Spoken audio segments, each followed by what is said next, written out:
തുടരുക. ഇപ്പോൾ നമ്മളോടൊപ്പം അഡ്വക്കേറ്റ് അനിൽ വിളയിൽ ചേരുന്നുണ്ട്. നമസ്തേ and good evening advocate Anil Vilayil. താങ്കൾ ജനം TV പുറത്തുവിട്ട ഈ എക്സ്ക്ലൂസീവ് വാർത്ത കണ്ടുവെന്ന് ഞാൻ മനസ്സിലാക്കുന്നുണ്ട്. സാർ, താങ്കൾക്കറിയാമല്ലോ, അതായത് സർക്കാരിന്റെ ഒരു ഇരട്ടത്താപ്പാണ് ഈ വിഷയത്തിലും പുറത്തു വരുന്നത്.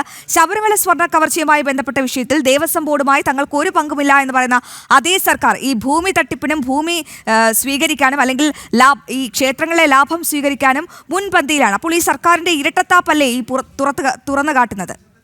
ഇവരുടെ ഇരട്ടത്താപ്പൊന്നുമല്ല, പലതരത്തിലുള്ള നൂറുകണക്കിന് താപ്പുകളുള്ള ഒരു വിഭാഗമാണ് കേരളത്തിൽ ഭരണം നടത്തുന്നത്. മോഷ്ടിക്കുമ്പോഴും കൊള്ളയടിക്കുമ്പോഴും ഒരു നയവും അല്ലാത്ത രീതിയിൽ വേറൊരു നയവും എന്ന ഒരു തത്വശാസ്ത്രത്തിന്റെ അടിസ്ഥാനത്തിലാണ് കേരളത്തിലെ ഇടതുമുന്നണി ഭരണം നടത്തുന്നത്. നമ്മൾ ശ്രദ്ധിക്കുക, ഈ കഴിഞ്ഞ കുറെ ദിവസമായിട്ട് ശബരിമലയിലെ മോഷണവുമായി ബന്ധപ്പെട്ട വാർത്ത വരുമ്പോൾ മുൻ ദേവസ്വം മന്ത്രിയായിരുന്ന കടകംപള്ളി സുരേന്ദ്രൻ പറഞ്ഞിരുന്നത് എന്താണ്?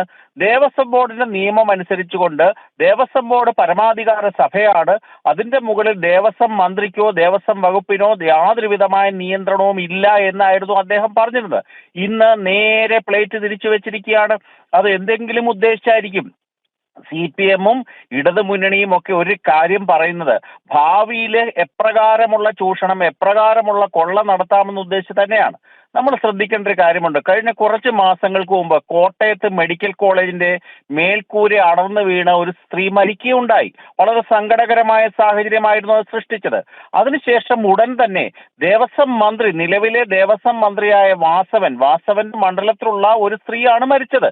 അവരുടെ ഒരു ആശ്രിത നിയമനം കൊടുക്കുന്നതിനൊന്നും ആരും എതിരല്ല. അവരെവിടെയാണ് നിയമിച്ചത്? ആരോഗ്യ വകുപ്പിൽ നൂറുകണക്കിന് വേക്കൻസികളുണ്ട്, അവിടെ അല്ല ജോലി കൊടുത്തത്. ദേവസ്വം മന്ത്രിയുടെ വകുപ്പിൽ, ദേവസ്വം ബോർഡിലാണ് വകുപ്പിൽ അദ്ദേഹം ആ മരണമടഞ്ഞ സ്ത്രീയുടെ മകന് ജോലി കൊടുത്തത്. അത് തന്നെ നോക്കൂ. അന്നേരം അധികാരമില്ല എങ്കിൽ എങ്ങനെയാണ് ജോലി കൊടുക്കുന്നത്? എല്ലാ കാര്യത്തിലും ദേവസ്വം ബോർഡിൽ ഒരു ഈച്ച പറക്കണമെന്നുണ്ട് എങ്കിൽ AKG സെന്റർ അറിയണം, ദേവസ്വം മന്ത്രി അറിയണം.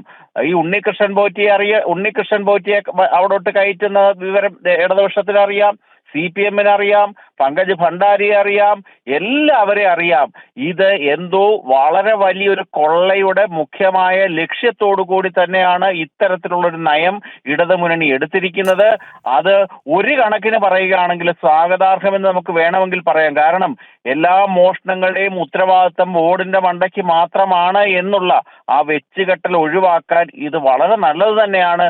എല്ലാ മോഷണങ്ങളുടെയും അവർ തന്നെ കുറ്റം ഏൽക്കുകയും വേണം. അല്ലാതെ ഏതെങ്കിലും ഒരു വികസനം കൊണ്ടുവരുമ്പോൾ, അല്ലെങ്കിൽ ശബരിമലയിൽ സമാധാനപരമായി അവിടുത്തെ ഒരു തീർത്ഥാടന കാലം സമാപിച്ചു, അത് ഞങ്ങളുടെ മിടുക്ക്, മോഷണം ഞങ്ങളുടെ മിടുക്കല്ല, ഞങ്ങൾ അറിഞ്ഞിട്ടില്ല എന്നൊക്കെ പറയുന്ന നയത്തിന് പകരമായി സർവ കൊള്ളകളുടെയും സർവ്വകാര്യങ്ങളുടെയും ഉത്തരവാദിത്വവും പിതൃത്വവും ഏറ്റെടുക്കാൻ അവർക്ക് സാധിക്കുമെങ്കിൽ ഇത് നല്ലത് തന്നെയാണ്.